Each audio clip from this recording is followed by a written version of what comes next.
Madhya Pradesh BJP की नई प्रदेश कार्य समिति का इंतजार बढ़ता जा रहा है। संगठन की नई टीम लगभग तैयार है, लेकिन सबसे बड़ा चैलेंज है नामों का चयन।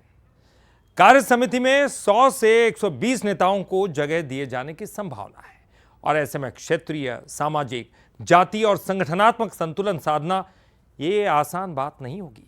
ऐसे में कांग्रेस इस पर निशाना भी साध रही है। रिपोर्ट देखिए। मध्य प्रदेश बीजेपी की नई प्रदेश कार्य समिति का इंतजार लंबा होता जा रहा है। संगठन की नई टीम लगभग तैयार बताई जा रही है, लेकिन नामों के चयन का गणित फंस गया है। बीजेपी प्रदेश अध्यक्ष हेमंत खंडेलवाल के नेतृत्व में बनने वाली पहली कार्य समिति को लेकर मंथन जारी है। करीब 100 से 120 नेताओं को जगह देने की तैयारी है, लेकिन दावेदारों की लंबी फहरिस्त संगठन के लिए चुनौती बन गई है।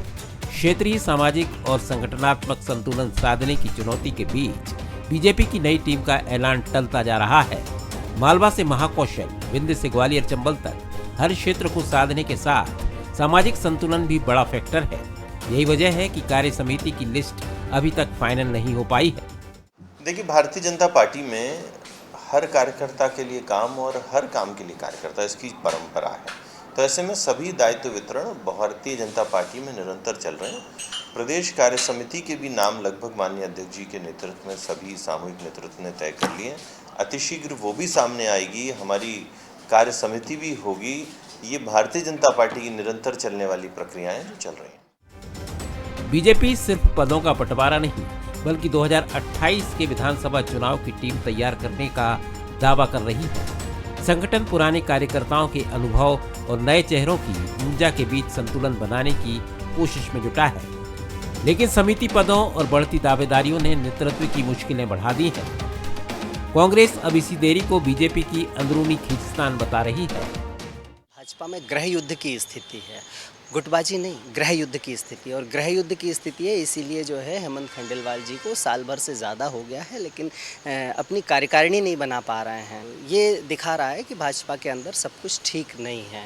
कार्यकारिणी तो छोड़ दीजिए, मोहन यादव जी जो ज़रूरी पद हैं विद्युत नियामक आयोग के हैं, दूसरे जो कानूनी न्याय दिलाने के लिए ज़रूरी पद हैं, ऐसे कई पद खाली रखे हुए हैं। अगर कुनबे में सब कुछ ठीक नहीं होगा तो ये रिक्तियाँ बनी रहेंगी।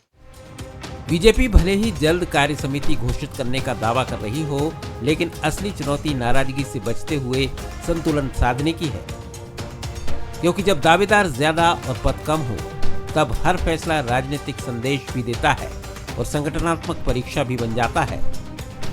नई कार्य समिति बीजेपी के लिए सिर्फ संगठनात्मक औपचारिकता नहीं, बल्कि 2028 की राजनीतिक रणनीति का आधार मानी जा रही है। अब सबकी नजर इस बात पर है कि संगठन किन चेहरों पर भरोसा जताता है और किसे इंतजार की कतार में खड़ा करता है। एक फिल्म का डायलॉग है, तारीख पर तारीख, कुछ ऐसा ही हाल भारतीय जनता पार्टी कार्य समिति का है। कहा यह जा रहा है कि सूची आने वाली है। खुद प्रदेश अध्यक्ष कई बार ये कह चुके हैं, लेकिन सूची टल जाती है। अब वजह ये सामने आ रही है कि संख्या यानी कुनबा बड़ा हो गया है और सूची छोटी बना रहा है। सवाल ये कि किसका नाम कटेगा और किसका जुड़ेगा। आशीष खरे के साथ मनोज सैनी, मसूरी, भोपाल।